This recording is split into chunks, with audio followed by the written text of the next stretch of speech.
Bien, entonces vamos a hablar, empezamos la grabación en el hospital y en el... Ajá, vamos a...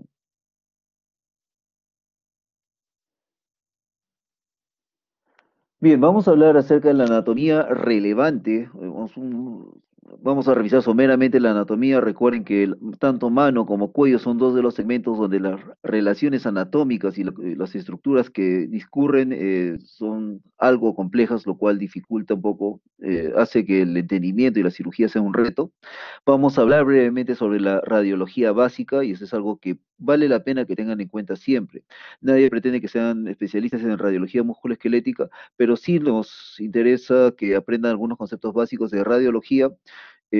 Uno, porque le va a servir en su práctica en general, y dos, porque de ahí van a venir un par de preguntas para el examen. Así que ya les voy adelantando eso.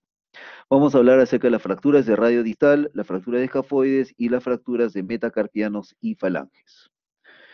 Bien, entonces en cuanto a la anatomía básica con segmento distal de mano y muñeca, recuerden que la mano es la proyección del cerebro. Básicamente la mano realiza las acciones que el cerebro dicta y es lo que nos permite comunicarnos con con el entorno. Conocemos como muñeca, en realidad son tres articulaciones que vamos a ver a continuación. Eh, los huesos que lo forman es el radio distal, cúbito distal, siete huesos del carpo. En general, el pisiforme lo consideramos como es el octavo hueso del carpo, pero el pisiforme viene a ser un hueso sesamoideo. Es un hueso que está inmerso dentro del tendón del flexor carpi ulnaris, perdón, flexor carpi ulnaris o cubital anterior. Tenemos cinco metacarpianos y, excepto el pulgar que tiene dos falanges, los demás tres falanges. Lo que conocemos como muñeca, en realidad son tres articulaciones.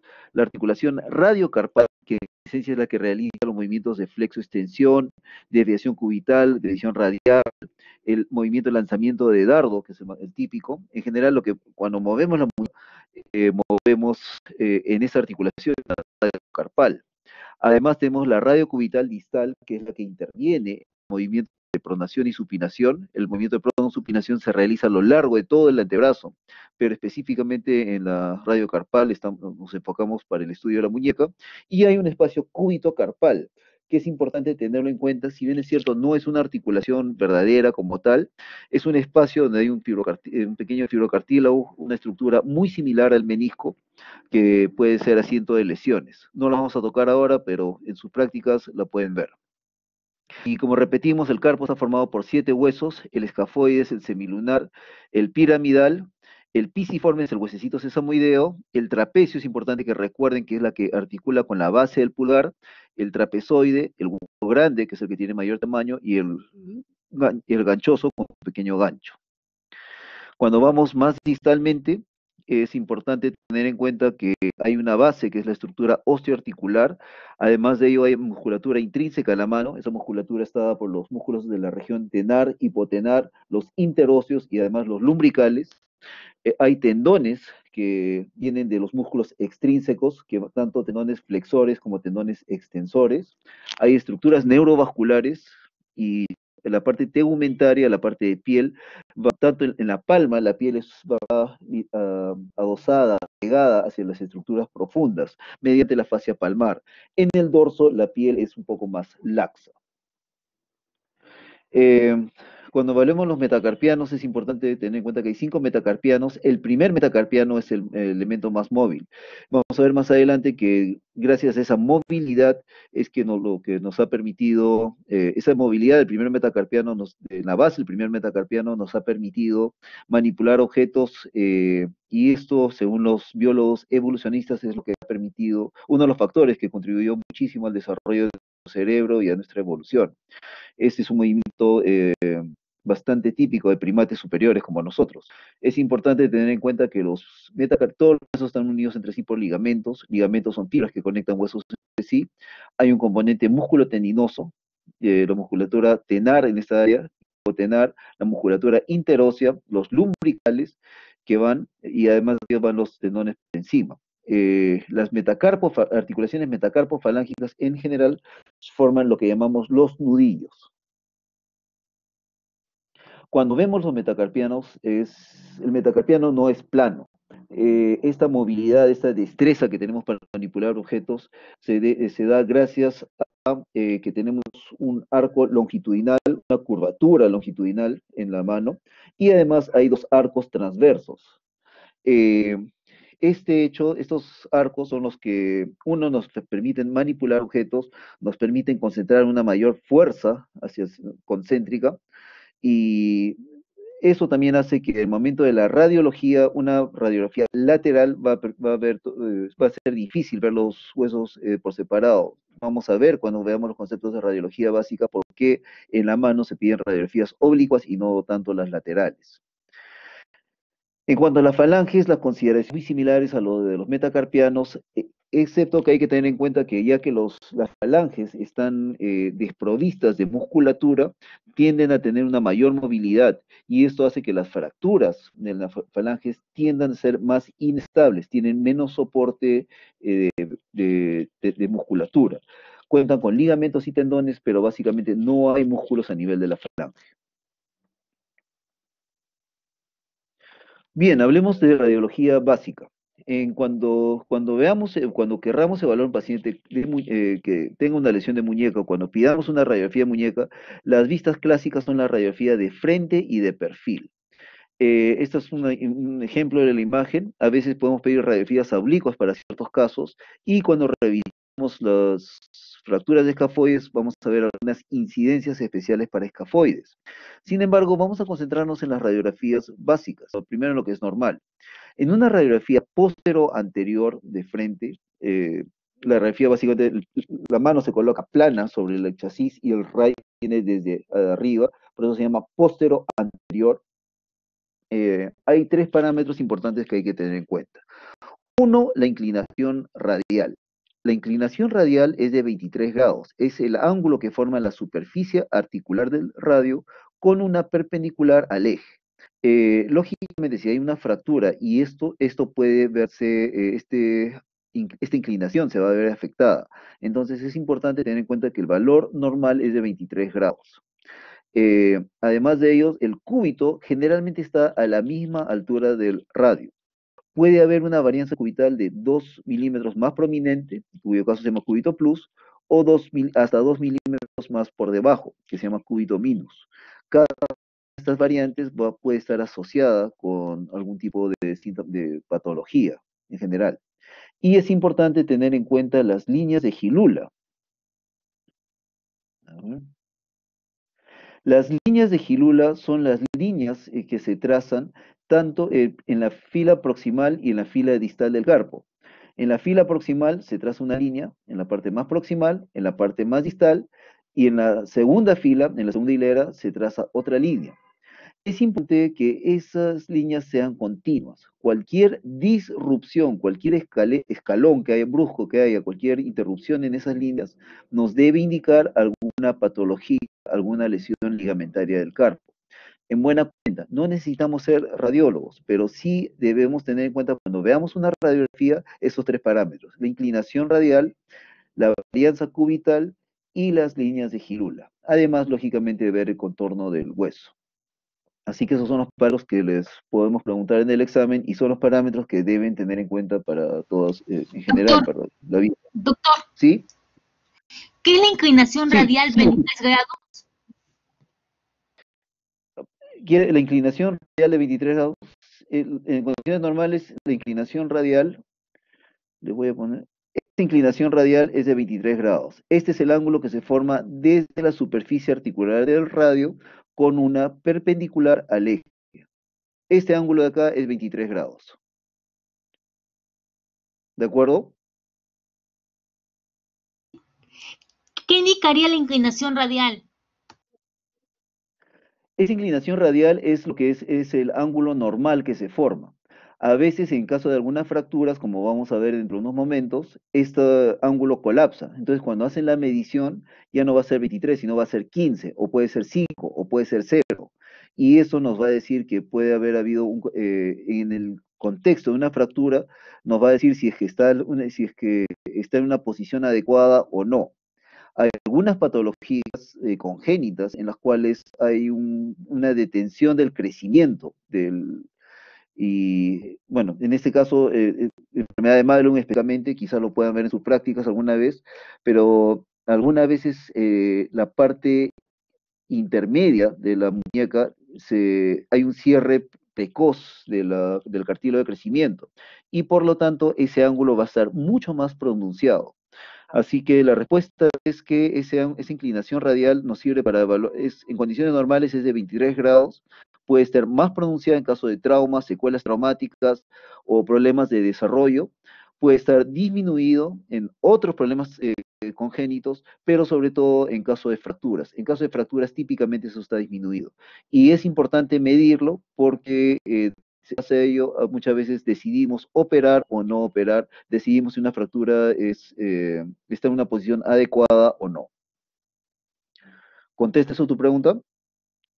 Sí, doctor. ¿Y las líneas de Gilula? Las líneas de Gilula nos permiten evaluar si es que hay alguna lesión ligamentaria severa, alguna lesión intercarpal. Son tres líneas, la primera, segunda y tercera línea de Gilula. Las dos primeras líneas son los bordes de la primera fila del carpo. La tercera línea mide la fila distal del carpo. Esas son las tres líneas de Gilula. En general, lo más importante es que tienen que ustedes ver que esas líneas estén continuas. Si es que hay alguna interrupción, si es que hay un escalón brusco a este nivel, eso les puede indicar una lesión ligamentar del carpo. No vamos a mencionar todos los ligamentos, hay 23 ligamentos solamente en la parte volar, no tienen que aprendérselos, pero sí tienen que saber que las líneas de Gilula, en una radiografía, recuerden, escafoide, semilunar, piramidal, hay una línea continua proximal distal. Hueso grande, hueso ganchoso, tienen otra línea que también la forma. Bien, entonces hemos hecho una pequeña revisión de qué es lo que debemos buscar en una radiografía posterior anterior, una frontal. Entonces, vamos a ver en la lateral. ¿Qué nos interesa ver en la línea lateral? En la lateral, el radio y el cúbito van a estar superpuestos. En una radiografía bien tomada, deben estar muy superpuestos. Entonces, al igual que hay una inclinación radial en la posterior anterior, en la lateral hay una inclinación volar. Es decir, una línea perpendicular al eje del cúbito, se traza la superficie articular del radio, y esa inclinación es de 11 grados.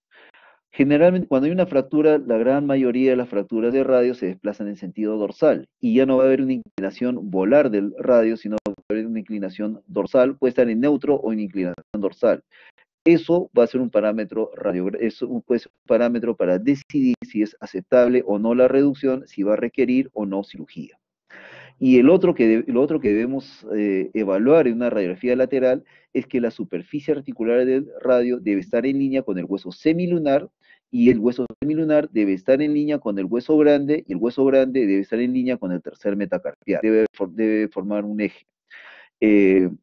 Hay lesiones perilunares, en las cuales hay una luxación entre el semilunar y el hueso grande. E incluso muchos traumatólogos se les pasa esto, porque todo el mundo se enfoca en el radio distal. Entonces, siempre deben evaluar la radiografía lateral, la continuidad del radio, el semilunar, el grande y el tercer metacarpiano. Bien, veamos lo que es la radiografía de mano. En mano, como dijimos, todos los metacarpianos van a estar en línea. Si pedimos una radiografía lateral va a ser muy difícil interpretarla.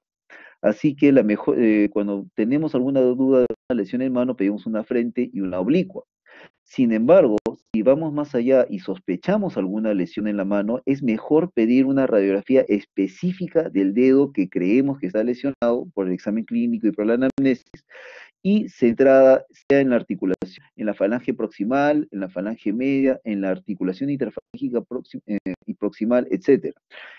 Buena cuenta, si sospechamos una lesión en los dedos, debemos especificar no radiografía de mano, sino radiografía de dedo anular, por ejemplo, enfocada en, la falange media, o radiografía de dedo anular con foco en la articulación interfalángica proximal. Esa es la manera más precisa de pedir radiografías. Porque, como pueden ver ustedes, si es que la radiografía de mano clásica está enfocada en la cabeza del tercer metacarpiano. Y los detalles de las interfalángicas o de las falanges medias se pueden perder, no ser muy visible, puede haber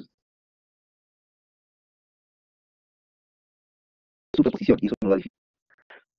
Bien, entonces cuando hablamos de traumatismos de mano, específicamente de fracturas, a ver, están dando a cargar.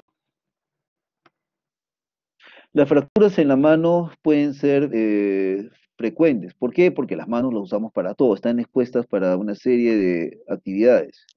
Mm, Disculpen. Así que en las manos, las lesiones en la mano son muy frecuentes, pueden darse en contexto de deporte, pueden darse en contexto laboral, puede darse en contexto de defensa personal o de agresión, en caso de algunas riñas. Así que las fracturas en la mano específica, dado que usamos dijimos que la mano es lo que proyecta la voluntad del cerebro, pueden verse expuestas a una serie de lesiones. Cuando tratamos fracturas, el objetivo de nuestro tratamiento no es que consolide. La consolidación es un proceso natural. Cuando no hay una consolidación, esa es una excepción a la regla. Eh, de por sí dejamos una fractura inmovilizada suficiente tiempo y lo más probable es que consolide. Nuestro objetivo es lograr una función adecuada. De nada nos sirve colocar un yeso y por 6 meses vamos a asegurar una consolidación probablemente, pero va a estar totalmente rígido. Entonces, cuando tratamos fracturas, nuestro objetivo debe ser lograr la función adecuada, una mano móvil, libre de adherencias y estable, que no le produzca dolor. Entonces, cuando operamos una fractura, puede ser para establecer la anatomía, sobre todo en las fracturas articulares. Ustedes saben que las fracturas articulares son de necesidad quirúrgica para prevenir las secuelas posteriores. Muchas veces tenemos que operar, sobre todo en el caso de las falanges o los metacarpianos, para restablecer el balance osteoarticular versus músculo tendinoso. Si dejamos nuestra mano, digamos, suelta, tanto con la muñeca flexa como con la muñeca extendida, lo que va a pasar es que los tendones van a mantener cierto tono basal y van a provocar una flexión o una extensión de los dedos recíproca. Si es que esa tensión esa tensión basal de las unidades musculotendinosas, en presencia de una fractura pueden producir deformidades rotatorias o angulares y no queremos eso. Así que básicamente es una buena razón para operar, restablecer el balance osteoarticular versus músculo tendinoso. Y además de ello, para asegurar la función prensil. Nosotros buscamos movilizar precozmente. Tratamos de evitar a toda costa la inmovilización prolongada. Vamos a hablar ahora acerca de la fractura de radio distal. La fractura de radio distal es la fractura que se ve en la emergencia más frecuente. Hay decenas de sistemas de clasificación en base a la radiografía. Es necesario tener en cuenta que la gran mayoría, aún hoy en 2020, la gran mayoría de las fracturas de radio distal son de tratamiento no quirúrgico. Eh, Sin embargo, es importante tener en cuenta, sobre todo cuando tratamos con atletas, gente que tiene altas demandas funcionales, que la reducción abierta, fijación interna, el tratamiento quirúrgico puede permitirnos un retorno precoz a las actividades. El mecanismo de lesión más frecuente de lejos es la caída sobre la mano extendida. Ahí les puse FUSH, que es el acrónimo en inglés de Fall on Outstretched Hand, caída sobre la mano extendida. Lo van a encontrar en muchos libros, en las historias clínicas en Estados Unidos. Básicamente es el mecanismo más frecuente. No es el único, pero sí es el más frecuente. Y hay una distribución bimodal. ¿Qué significa eso? Es altamente frecuente en personas muy jóvenes en la segunda y tercera década de vida o en personas mayores, más allá de la sexta, séptima década de vida. En jóvenes se ve alta energía asociado a traumatismo sea deportes, caídas, trauma de alta velocidad. En la tercera edad está más asociada con osteoporosis. Las manifestaciones clínicas clásicas son dolor, aumento de volumen y algunas veces parestesias. Cuando hay parestesias, tienen que sospechar una compresión del nervio mediano, un síndrome de túnel del carpo agudo. Eso ya constituye una evidencia verdadera. Ese es un niño, en caso de niño, que pueden ver la deformidad. Este tipo de deformidades clásicamente se describe como deformidad en dorso de tenedor. Eh, es también como algún tipo, al tipo más frecuente de fractura de radio distal, la fractura de Coles, es la forma muy similar. Clasificaciones es uno de los temas más tediosos, álgidos para aprender. No vamos a entrar en mayores detalles, son tres de las más conocidas que nuestros residentes sí están obligados a saberlas. Al nivel de pregrado, lo que nos interesa es que sepan la clasificación universal, que es la más simple y es la más práctica. La clasificación universal nos dice que una fractura o está desplazada o no está desplazada. Si no está desplazada es de tipo 1. Si está desplazada, es necesario ver si es reducible o no reducible. Si es reducible, si es estable o inestable. Solamente es una clasificación bastante simple y es bastante descriptiva. Nos interesa saber si es que si una fractura no está desplazada, solamente se coloca, se moviliza por un tiempo suficiente y se acabó. Si está desplazada, hay que tratar de reducirla, se hace una reducción cerrada o una incruenta también, se inmoviliza. Si se mantiene estable, básicamente, si se mantiene estable, entonces no hay necesidad, la misma clasificación nos dice que no hay necesidad de hacer más allá. Si es inestable, ya nos obliga al tratamiento quirúrgico. Así que es una clasificación bastante simple. Además de ello, hay que tener en cuenta que hay algunas fracturas que no son reducibles, que por más que se hace tracción, maniobras, por el de conminución que tiene, algunas veces no se pueden reducir. Entonces, esas fracturas irreducibles podemos considerarles las más severas. Rodrigo, adelante. Rodrigo Escalante. Sí, doctor, Te escucho. disculpe, ¿cómo podemos determinar si la muñeca está estable? Te pregunta, y acá me has spoileado la siguiente diapositiva. ¿Cuáles son los criterios? Disculpen. A ver, ¿cuáles son los... Excelente pregunta.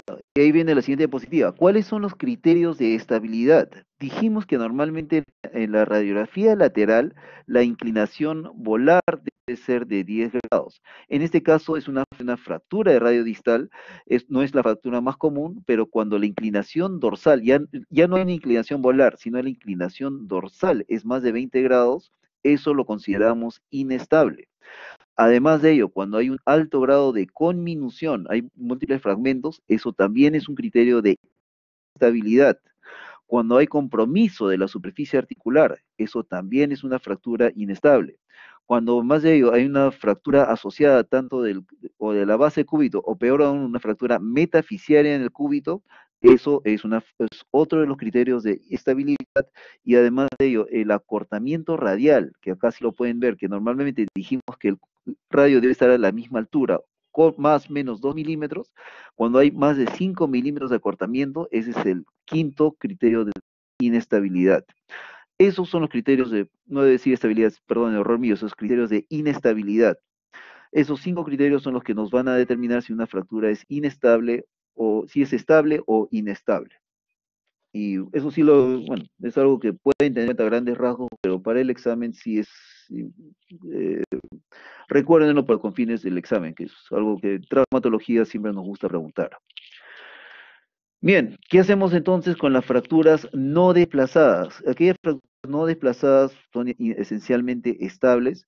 En general solo requieren un periodo corto de inmovilización por 4 a 6 semanas.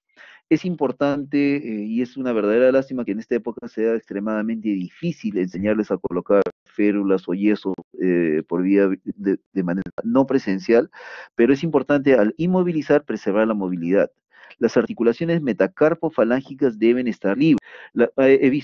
Todos hemos visto un montón de yesos que los colocan hasta la base, incluyendo los dedos, y cuando uno deja las metacarpofalángicas rígidas, extendidas, hacen rigidez a cabo de 3, 4 semanas, y recuperar ese movimiento es sumamente difícil. Así que para fracturas no desplazadas de radio distal, es esencial dejar las metacarpos falángicas libres y móviles.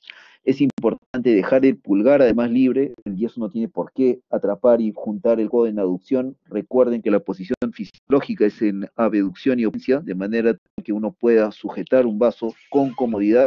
Es importante dejar el pulgar libre, y además de ello, si son fracturas estables, no hay necesidad de inmovilizar el codo. El codo y el hombro deben quedar libres para que uno pueda hacer el mayor movimiento posible.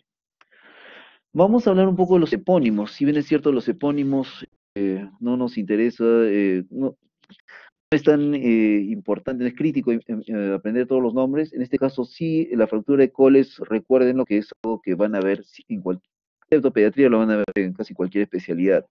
La llamada fractura de Cole es una fractura extraarticular que se da típicamente en mujeres de 65, típicamente se da en mujeres mayores de 65 años con hueso osteoporótico, la cual caen sobre su mano extendida y hay un desplazamiento dorsal y radial. Además, bueno, puede haber un pequeño grado de conminución dorsal y ahí es donde se ve la deformidad clásica, el dorso de tenedor de la fractura de Coles. Ojo, no todas las fracturas de radio distal son fracturas de Coles. Es decir, hay una Coles, es algo muy común, es una Coles articular, es un término mal empleado. El término fractura de Coles se reserva exclusivamente para fracturas extraarticulares en hueso osteoporótico, típicamente en mujeres mayores de 65 años. La gran mayoría de las fracturas de Coles requiere tratamiento no quirúrgico, y lo que hacemos es que inyectamos en el foco de fractura, en el hematoma formado, se inyecta directamente una pequeña cantidad de anestesia, se realizan maniobras de tracción y esa reducción es una reducción cerrada. Luego de esa reducción se puede inmovilizar sea con una férula o con un yeso completo. En este caso, como pueden ver, el yeso ha dejado la metacarpo falángica del quinto dedo extendido, así que esa es una crítica, ese yeso está mal colocado. Debería dejar movilizar todas las metacarpas falángicas. En el yeso que va desde el antebrazo hacia la palma de la mano se conoce como yeso antebraquipalmar o yeso corto de miembro superior. Ocasionalmente algunas fracturas de Coles son inestables por la gran conminución dorsal y porque la inclinación dorsal de arranque es más de 20 grados. En ese caso, esas fracturas inestables para ello se considera el tratamiento quirúrgico. ¿Qué es desplazamiento secundario? El desplazamiento primario es aquel con el que llega el paciente a la emergencia. Se cayó, fractura desplazada, eso es un desplazamiento primario. Una vez que uno reduce la fractura, toma la radiografía al cabo de 10, 15 días y de nuevo se ha desplazado, eso lo consideramos como desplazamiento secundario. Cuando hay un desplazamiento secundario, una fractura de Coles, eso es una de las razones por las cuales operamos. Hay múltiples alternativas para la cirugía, en este caso simplemente se ha estabilizado con clavijas tipo Kirchner. También se pueden emplear placas y tornillos, en este caso es una fractura Smith. La fractura Smith es también conocida como Coles reversa, pero en el caso de la fractura de Smith hay un desplazamiento, hay una caída y hay un desplazamiento ya no dorsal, sino un desplazamiento volar, de ahí su nombre Coles reversa. Estas fracturas de Smith son inherentemente inestables.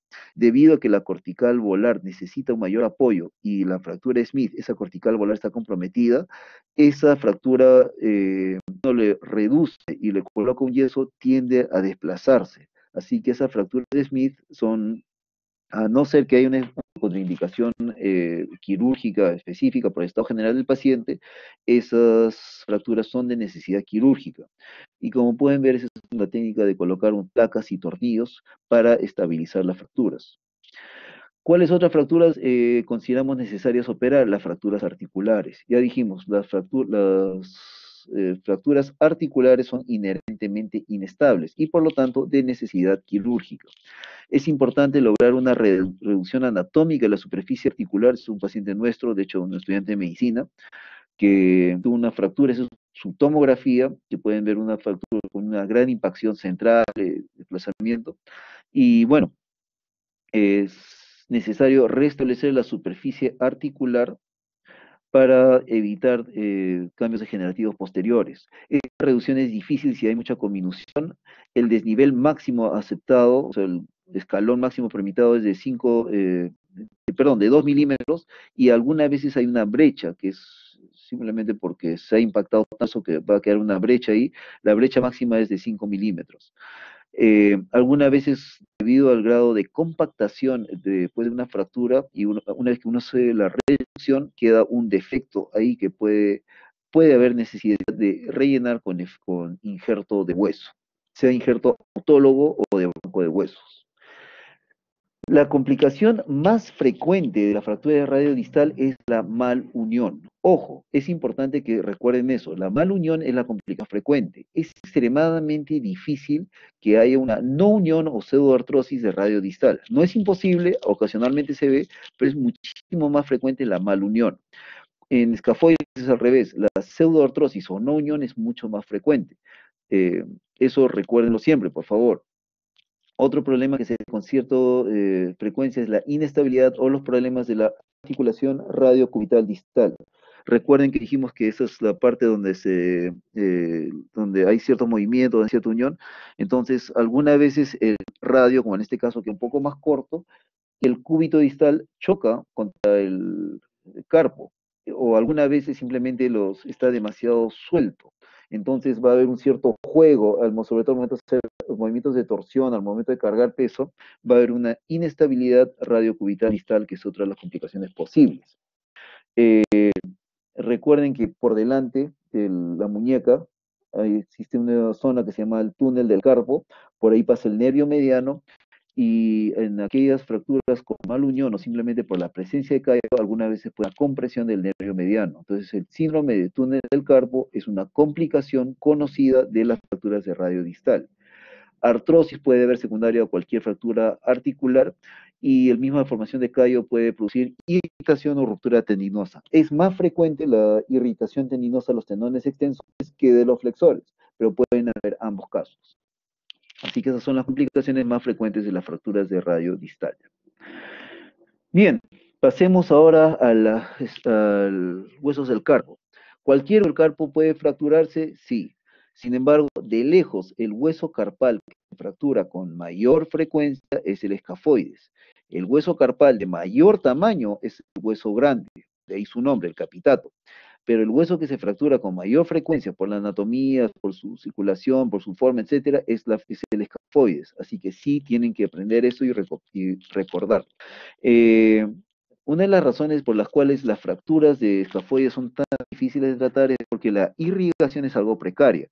En lugar de que la irrigación entre de proximal hacia distal, como ocurre en casi todos los demás partes de nuestro cuerpo, la fractura del escafoides, perdón, recibe su irrigación desde distal hacia proximal. Y por su localización, que es básicamente como un maní, que tiene una forma de torsión, muchas veces la fractura escafoides no se diagnostica de manera oportuna. El diagnóstico puede ser difícil, y es tanto por la demora de tratamiento debido al diagnóstico difícil como a su irrigación. Esto es un campo propicio para complicaciones potenciales. En general, paciente que sufre un mecanismo de caída similar al del radio distal, la clásica es el caída sobre mano extendida, y lo que deben tener en cuenta siempre es que puede haber dolor. El signo clásico, ese no es tanto el gran aumento de volumen, sino sobre todo el dolor en la tabaquera anatómica. Todos ustedes saben que la tabaquera anatómica es el espacio comprendido entre el abductor largo y el extensor corto con el extensor largo de pulgar. Ahí en el fondo pueden palpar una ramita de la arteria radial, hay un pulso, incluso a veces sacan agas de esa zona, y el piso de la tabaquera anatómica está formado por el escafoides. Entonces, dolor, cuando tengo un paciente con traumatismo de muñeca y le duele la muñeca, lo examinan, aparentemente no hay nada en el radio distal, investiguen, busquen, palpen la tabaquera anatómica. Dolor en ese punto debe hacerlo sospechar en una fractura de escafoides. Si la radiografía sale normal, no es inusual que haya una radiografía normal, aparentemente normal, en presencia de una fractura por escafoides. Así que aún así deben inmovilizarlo y ante la duda referirlo. Hay algunas incidencias radiográficas especiales para escafoides. Una de las más fáciles de usar es simplemente hacer una desviación, uno dice una posterior anterior con desviación cubital, y ahí el escafoide se perfila mejor. es una de las mejores tomas para escafoides. La otra es simplemente se coloca, se hace puño y se apoya la mano sobre la placa. Con eso el escafoide se extiende y se perfila un poco mejor.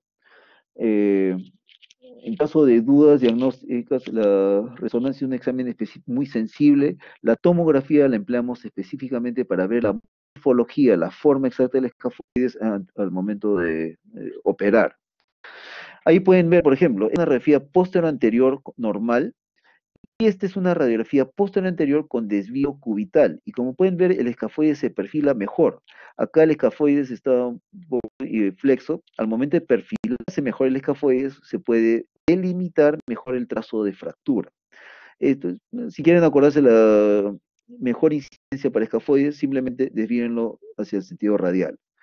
La tomografía nos es particularmente útil para diagnosticar para planificar las cirugías.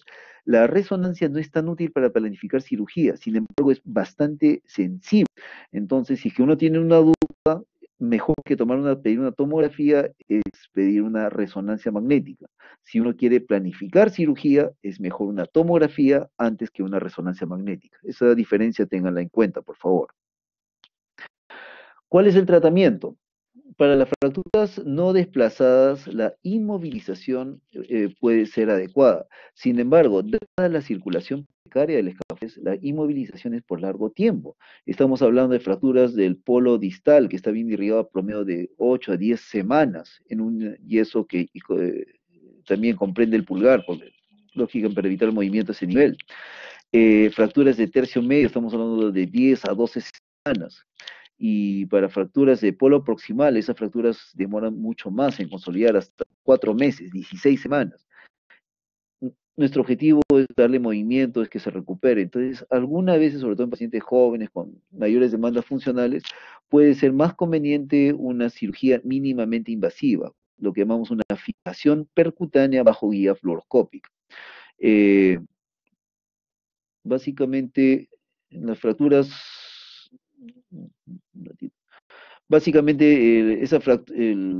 consiste simplemente en que en sala de operaciones, con todos los cuidados de asepsia, en el arco en C, en el fluoroscopio, se coloca un clavo, se ve su posición y ese clavito es una guía para colocar un tornillo por encima de él. Es una técnica bastante usada. Eso lo llamamos tratamiento quirúrgico mínimamente invasivo o percutáneo. A veces tenemos que hacer una reducción abierta, fijación interna para aquellas fracturas desplazadas, en las cuales hacemos una incisión para manipular los fragmentos, y a veces incluso tenemos que colocarle injerto. Las complicaciones más frecuentes de las fracturas escafoides son la no unión o pseudoartrosis y la necrosis avascular.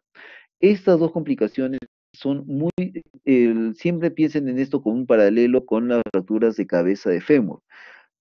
Las fracturas de cuello femoral las principales complicaciones son pseudoartrosis o no unión y necrosis avascular. La misma razón, es circulación precaria, zona que está rodeada por cartílago articular.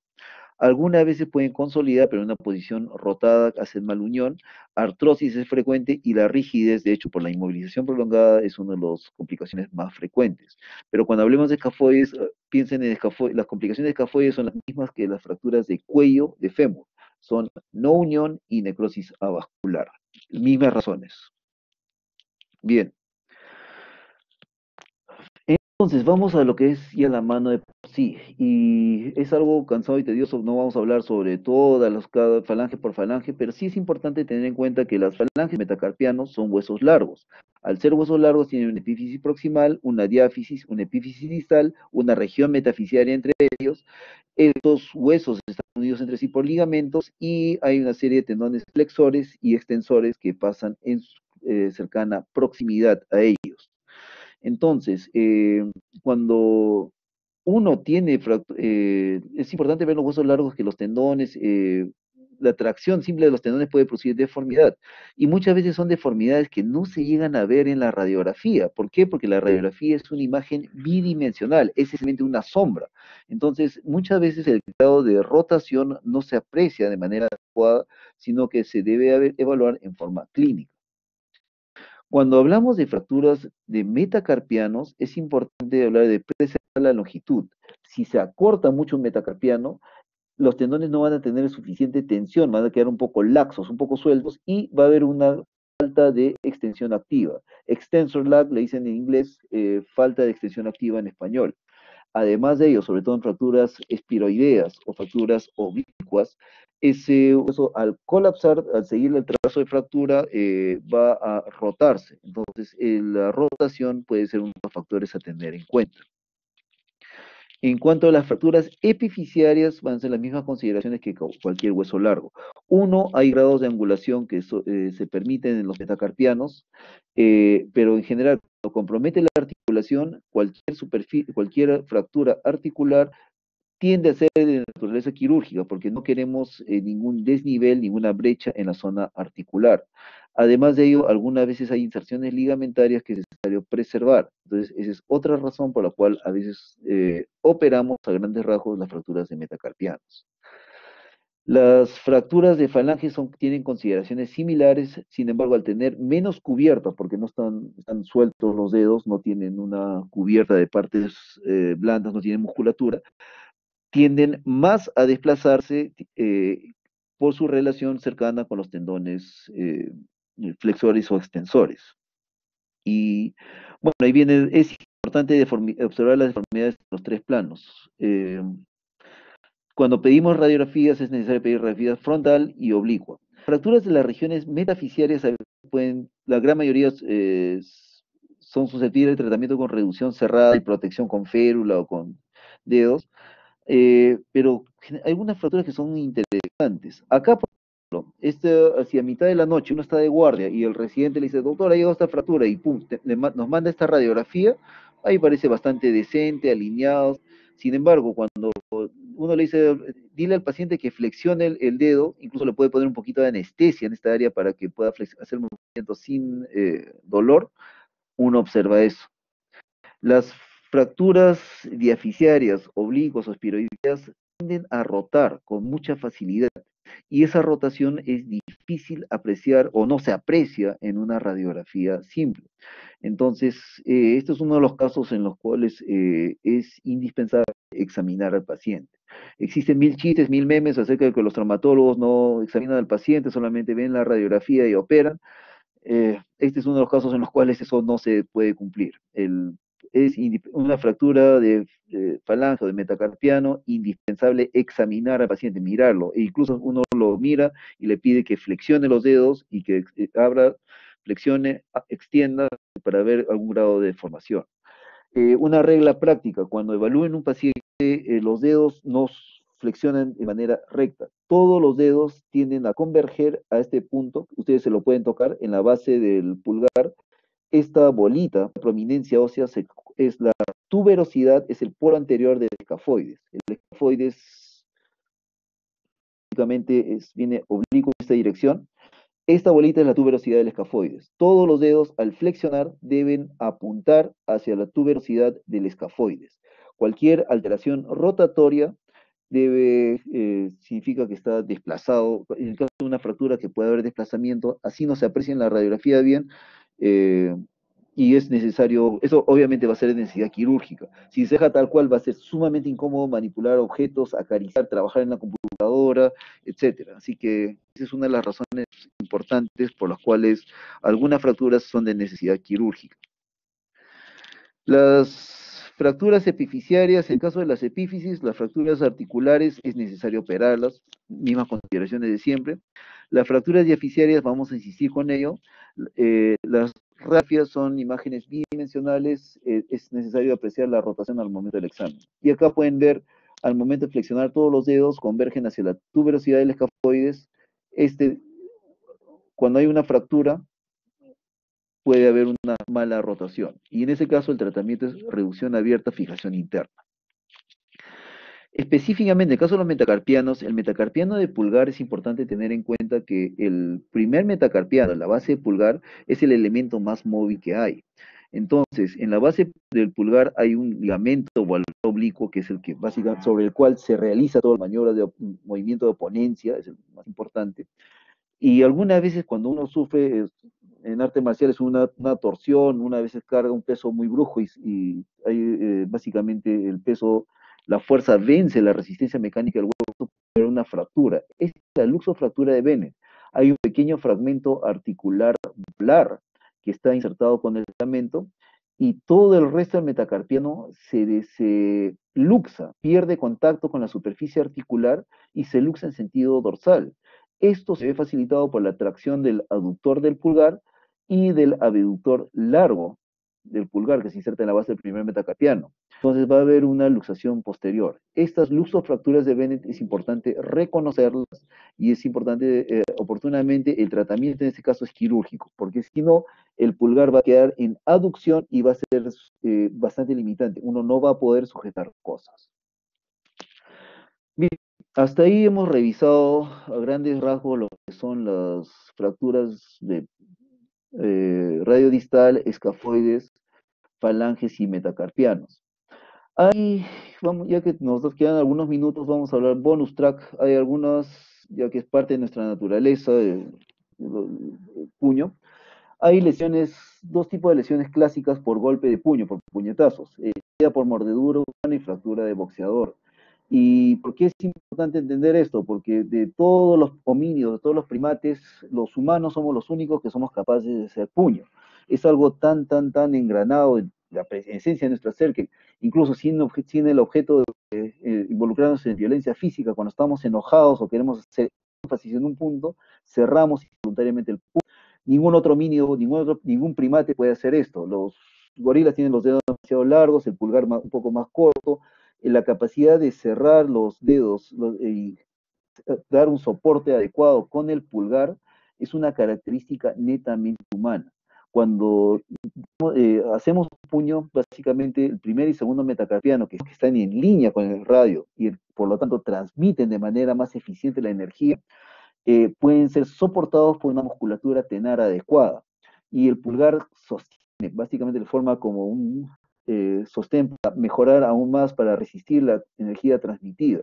Así que cuando hacen un puño tienen que tener en cuenta que este es un movimiento exclusivo de nuestra especie, la especie humana.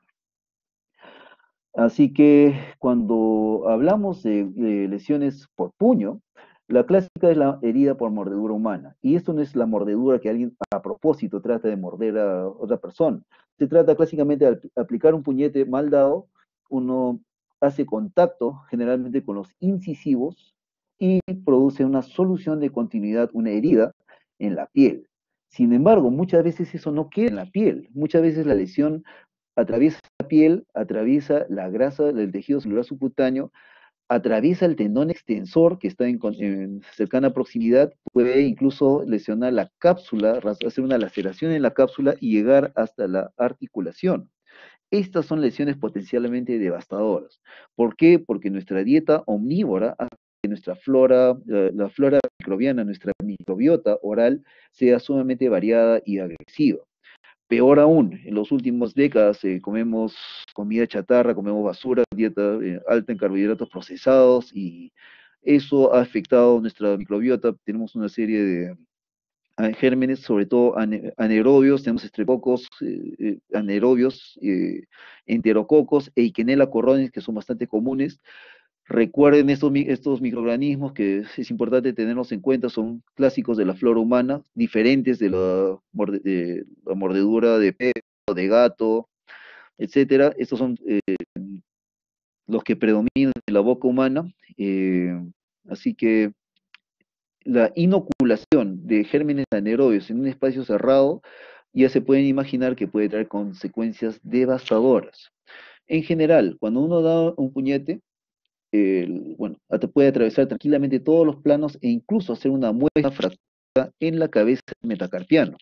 Sin embargo, el paciente llega y dice, doctor, me hice un corte y con la mano extendida.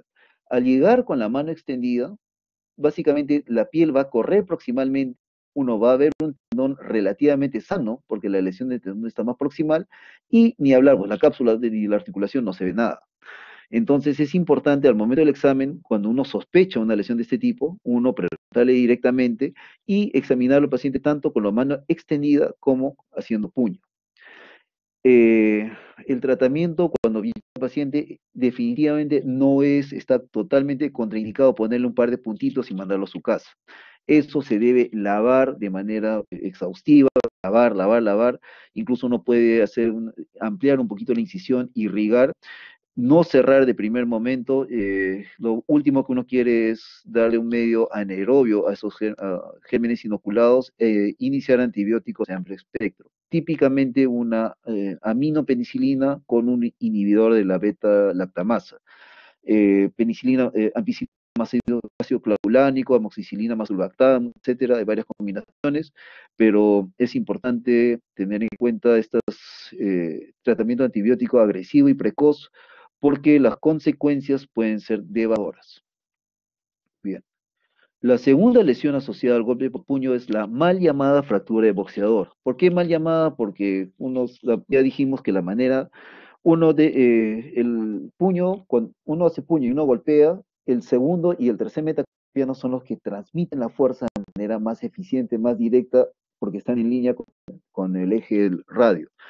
El que sufre una fractura del quinto metacarpiano es a veces cuando un peleador da y el rival se desplaza, entonces uno golpea con la parte que no debe, o la clásica es el borrachín, que es en una pelea de bar, que da un golpe, no sabe meter golpe, da un golpe y justo en el punto donde no debería.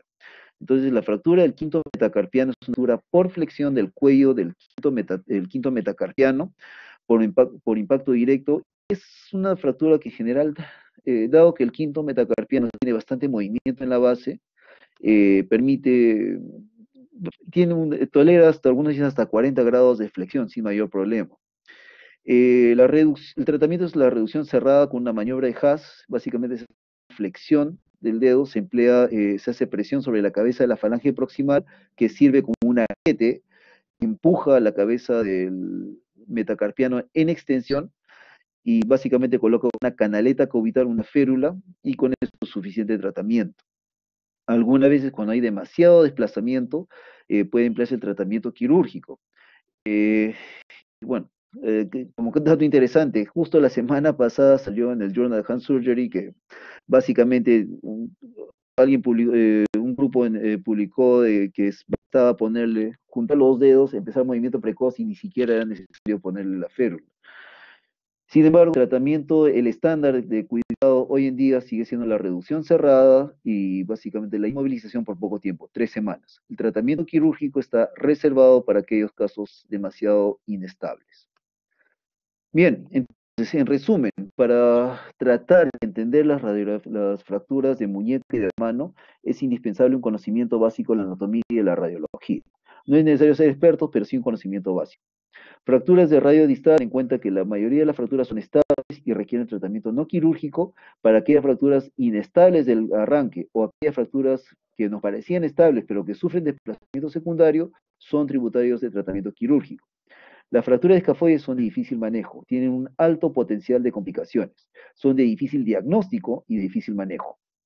En caso de las fracturas de falanges y metacarpianos, recuerden siempre que es importante evitar la rotación y preservar la función. Bien, les agradezco toda su atención. Si tienen alguna pregunta, pueden levantar la mano o hacerlo por el chat. Con todo gusto.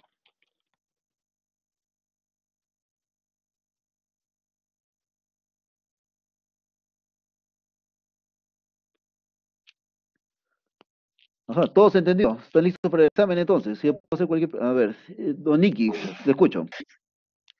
Doctor, sí, una Rodrigo agradece pregunta. por enseñar cómo dar un puñetazo. No, ese señal. Bueno, adelante. Doctor, ¿me escucha? Sí, Doctor, ¿me escucha? fuerte y claro, te escucho. Rafael. Quería preguntarle Sí, te si escucho, adelante. un- una fractura radial con inestabilidad de radio cubital es más fácil porque se vuelva a luxar o a fracturar. ¿Hay una debilidad en esa Cuando porción? tiene, básicamente, la idea de que, déjame ver si te entendí la pregunta. Si uno tiene una fractura de radio distal asociada con una fractura de cúbito distal, ¿por qué es inestable? ¿Es esa tu pregunta? Sí, doctor. Básicamente, la idea de estabilidad es que siempre debe haber parte de la estructura. Cuando uno hace una reducción cerrada de una fractura de radio, uno se confía en las partes blandas, en los ligamentos radiocubitales distales, para que sirvan de cierto soporte y el yeso le va a dar otro soporte para poder mantener la estabilidad de esa fractura por 4 o 6 semanas hasta que consolide. Sin embargo, el punto donde uno se apoya, que es el cúbito, tiende a ser inestable, entonces eso va a hacer, en lugar de que el cúbito sirva como un soporte para el radio distal, eso ambos pueden angular en conjunto, tanto en sentido cubital, como en sentido volar, como en sentido dorsal, porque van a estar unidos ambos segmentos, pero se van a mover en conjunto. Así que la respuesta es que la razón por la cual las fracturas que comprometen el cúbito, además del radio del cúbito distal, son inestables es porque el cúbito es el que debería darle soporte para que funcione el tratamiento quirúrgico. Si no le va a dar soporte, va a ser mejor operarlo.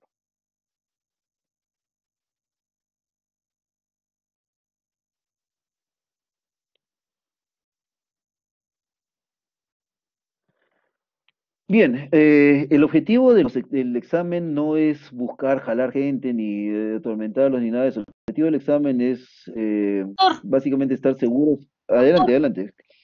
Ingrid, sí, ¿a qué sí lo se refiere escucho. con fracturas, a qué se refiere con fracturas estables e inestables, hermano? Ya, fracturas, vamos a ver, en general, fracturas, hay fracturas que pueden ser desplazadas o no desplazadas. Si son desplazadas, son fracturas que están en su sitio, no hay problema. Si son fracturas que son desplazadas, son aquellas fracturas que las reducimos de manera incruenta, o sea, anestesia, lo colocamos, le ponemos un yeso, y no deben desplazarse. Si se desplazan, son fracturas, si se vuelven a desplazar después de haber sido reducidas, eso se llama fracturas inestables. Entonces, para que sea una fractura inestable, hay varios criterios en cualquier hueso, eso se aplica para todos los huesos. Sin embargo, si es que específicamente para las fracturas de radio distal, hay criterios de inestabilidad, importante entenderlos. Entonces, los criterios de inestabilidad son: uno, la inclinación dijimos que debe ser volar de 10 grados. Si está fracturado y el fragmento distal está inclinado hacia, ya no volar, sino dorsal, 20 grados, ese es un criterio de inestabilidad. El otro criterio de inestabilidad es conminución marcada dorsal, conminución. Si hay mucha conminución en cualquier hueso, eso va a ser inestable. Fracturas articulares van a ser inestables. Compromiso de la articulación radiocubital distal, justo la pregunta que hizo tu compañero es inestable. Y además había otro que se me está pasando ahorita, que gracias por hacerme. Y me está faltando uno de los criterios que son 5 criterios que tienen eso. Un segundo. El acortamiento radial, lógico, el acortamiento radial. Cuando uno hace, recuerden que les dije vamos a ver la radiología. Recuerden que les dije la altura cubital es importante tener en cuenta. Normalmente el cubo debe estar al mismo nivel que el radio, o puede haber una diferencia de 1 o 2 milímetros hacia distal o 1 o 2 milímetros hacia proximal. 1 o 2 milímetros, si el cúbito está más prominente, se llama cúbito plus; si está un poco más corto, cúbito minus. En general, debe estar a la misma altura, más o menos 2 milímetros. Cuando el acortamiento del radio respecto al cúbito es de más de 5 milímetros, eso es el último criterio que me estaba olvidando, el criterio de inestabilidad. Entonces, acá están los criterios disculpen, error mío, criterios de inestabilidad: es inclinación dorsal más de grados, conminución, compromiso de la articulación, que acá no se ve, pero compromiso articular es un criterio de inestabilidad; fractura asociada de cúbito o un acortamiento radial de más de 5 milímetros, eso es un criterio de inestabilidad. En el caso específico de radio distal. Para cada hueso pueden haber criterios de estabilidad o inestabilidad. En el caso de radio distal nos interesa porque es la fractura más común y queremos tener alguna idea si es que vale la pena operar o no. Nicky Rafael, te escucho. Ah, no, creo que no, ya hizo su pregunta. ¿Alguna otra pregunta? Aprovechen, de las preguntas que hacen ustedes, muchas veces salen las preguntas del examen, porque demuestra el punto que están interesados. Rafael,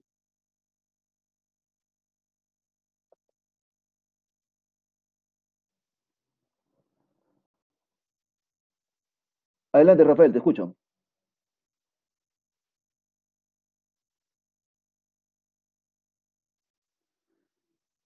Ujú. Bueno, parece que sería todo. Gente, les agradezco muchísimo, les agradezco nuevamente su atención y permitirme hacer este cambio. ¿Alguien más levantó la mano, creo, o no? Sí, ya preguntó Rafael. Bueno, les agradezco bastante nuevamente. Repasen el examen, no las preguntas, como les repito, no va a ser rebuscadas, no va a ser no va a ser truculentas, pero sí son cosas que deben saber, son cosas de los conceptos que deben manejar, tanto de anatomía como de radiología también, que les puede venir, y sobre todo algunos criterios de inestabilidad y parte diagnóstica. Ok, les agradezco bastante su atención. Buenas noches. Chao. Gracias, gracias a ustedes, gracias, gracias.